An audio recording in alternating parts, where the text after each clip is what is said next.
जी हाँ स्टूडेंट, अगर आप वो ऐसे स्टूडेंट जो NIOS बोर्ड के एग्जाम देने जा रहे हो तो उससे पहले अगर आप ये वीडियो देखना चाहते हो थंबनेल देखकर, तो यानी कि आप वो स्टूडेंट हो जो बिल्कुल सीरियस है अपने एग्जाम्स को लेकर। सबसे पहले तो मैं यहाँ पर बता दूं, बहुत सारे हमारे NIOS के स्टूडेंट ऐसे हैं जो इस बात को लेकर कंफ्यूज है कि कितने मार्क्स हमें प्रैक्टिकल में चाहिए, कितने मार्क्स थ्योरी में चाहिए और कितने मार्क्स हमारे TMA के लाकर हमको पास कंसिडर किया जाएगा। क्योंकि यहाँ पर बहुत बड़ा कंफ्यूजन हो जाता है स्टूडेंट्स को TMA, प्रैक्टिकल और थ्योरी के मार्क्स को लेकर। तो मेरा आज का ये वीडियो उस सब कंफ्यूजन को दूर करने जा रहा है, जिसमें आपको ये जानना बहुत जरूरी बन जाता है, क्योंकि आपको स्ट्रेटेजी उसी के अकॉर्डिंग अपनी अपनानी पड़ेगी ताकि आप एग्जाम में अच्छे से अच्छे मार्क्स ला सको। तो चलिए स्टूडेंट, स्टार्ट करते हैं। नमस्कार दोस्तों, मैं हूं दीपक सिंह गुसाई, NIOS एक्सपर्ट। ये चैनल है आपका विशेष गुरु जी। इस चैनल को इतनी ऊंचाइयों तक पहुंचाने के लिए उसके लिए बहुत बहुत धन्यवाद। सबसे पहले हम लोग बात कर लेते हैं, यहाँ पर हम बात कर रहे हैं NIOS स्टूडेंट्स की जो क्लास 10th का एग्जाम देने जा रहे हैं या फिर क्लास 12th के एग्जाम देने जा रहे हैं। अब यहाँ पर स्टूडेंट्स को जो कंफ्यूजन है वो ये है कि हमको कुछ ना कुछ मार्क्स TMA से भी मिल रहे हैं और कुछ ना कुछ मार्क्स हमें प्रैक्टिकल से भी मिल रहे हैं अगर हमारा प्रैक्टिकल सब्जेक्ट्स है, और फिर जब हम लास्ट में थ्योरी एग्जाम देने जाएंगे तो वहां पर भी हमको ये मार्क्स मिलेंगे।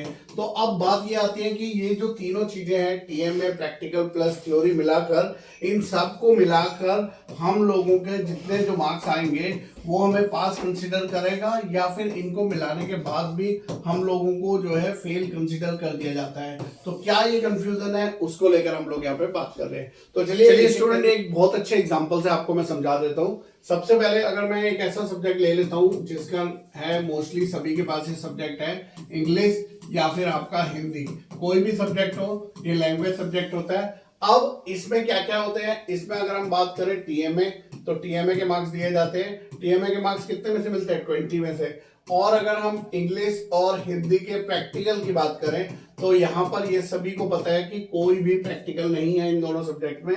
तो फिर जो थ्योरी है, थ्योरी का कितने नंबर का क्वेश्चन पेपर यहां पर आता है, तो मैं आपको बता दूं कि थ्योरी का 100 मार्क्स का क्वेश्चन पेपर आता है। तो अब आप बोलोगे सर ये तो 20 मार्क्स है और ये 100 है, तो इनको जोड़ के तो 120 है, तो ये 120 में से मार्क्स हमें मिलेंगे? जी नहीं। अब आपको समझना क्या है, यहां पर ये जो 20 मार्क्स है ये 20% वेटेज है, 20% वेटेज होती है आपके TMA की, और जो 80% वेटेज है वो है आपकी थ्योरी एग्जाम की। अब आपको कैसे समझना है, यहां पर समझना यह है कि मैं अगर आपको बोलूं यहां पर कि आपके जो है इंग्लिश में, इंग्लिश सब्जेक्ट की अगर हम बात करें कि इंग्लिश में आपके TMA में आपके मार्क्स आए हैं 20 में से, जो आपको मार्क्स मिले हैं वो मिले हैं 18 मार्क्स। कितने मार्क्स मिले? 18।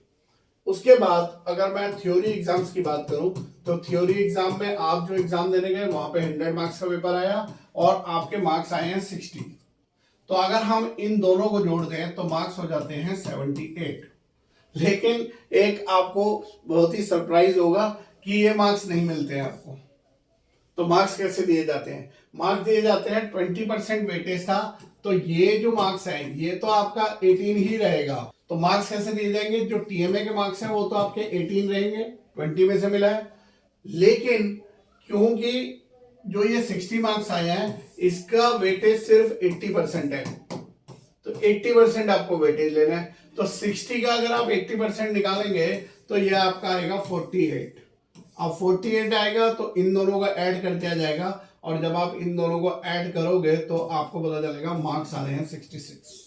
इसलिए स्टूडेंट कंफ्यूज हो जाते हैं कि सर ऐसे कैसे हो गया कि हमारे मार्क्स, तो यहां पर आपको 66 मार्क्स लाना है। और दूसरा चीज, आपको यहां पर थ्योरी में पूरा का पूरा 33% सेपरेटली लेके आना है। तो ये था एक ऐसा सब्जेक्ट जिसमें प्रैक्टिकल नहीं होंगे, तो जिसमें भी प्रैक्टिकल नहीं है उसमें ऐसे कंसिडर करिएगा। अब बात करते हैं यहाँ पर हम उन सब्जेक्ट्स की जिनमें प्रैक्टिकल होता है। तो एक सब्जेक्ट ले लेते हैं, जिस तरीके से मान लीजिए फिजिक्स है, ठीक है। अब फिजिक्स में तो तीनों चीजें हैं, क्या क्या है? TMA है, प्रैक्टिकल है, उसके बाद आपका थ्योरी है। ये तीनों जो है फिजिक्स में होता है, ये सभी लोग आप लोग जानते हैं। अब यहाँ पे अगर मैं TMA की बात करूं तो TMA यहाँ पर कितने मार्क्स का होता है? अगर आप सबसे पहले प्रैक्टिकल लेते हैं तो प्रैक्टिकल होता है 20 मार्क्स का, तो थ्योरी बचता है कितना? 80 मार्क्स का। अब 80 का अगर हम 20% निकालें तो आपका आ जाता है 16 मार्क्स। तो यानी कि 16 मार्क्स का टीएमए यहाँ पर होता है, 20 मार्क्स का ये होता है। अब आप टोटल करोगे तो आप कंफ्यूज हो जाओगे, आप बोलोगे सर ये तो 116 हो रहा है ना। तो आप रॉन्ग कैलकुलेशन ना करें। उसके लिए क्या होता है, जैसे मान लीजिए किसी स्टूडेंट के प्रैक्टिकल में मार्क्स आ जाते हैं 18 और टीएमए में मार्क्स आ जाते हैं आपका 15 आउट ऑफ 16, ठीक है। और ये आपके टीएमए में मार्क्स आए हैं। अब थ्योरी की बात कर लेते हैं। तो थ्योरी में मान लीजिए आपके जो मार्क्स आए हैं वो 50 मार्क्स आए हैं। कितने मार्क्स आए हैं? 50 मार्क्स। तो आप बोलोगे सर मतलब मैंने जो कैलकुलेशन करा तो उसमें मेरे को इस तरीके से मार्क्स मिलेंगे। ये जो हम टोटल करेंगे, तो अगर हम टोटल कर दें तो ये हो रहा है 83 मार्क्स। तो क्या सर मेरे 83 मार्क्स हो जाएंगे? तो सबसे पहले तो मैं बताऊं आपको, नहीं, आपके 83 मार्क्स नहीं होंगे। ये 83 मार्क्स नहीं है। कैसे मार्क्स जोड़ा जाएगा उसके लिए आप समझ लीजिए।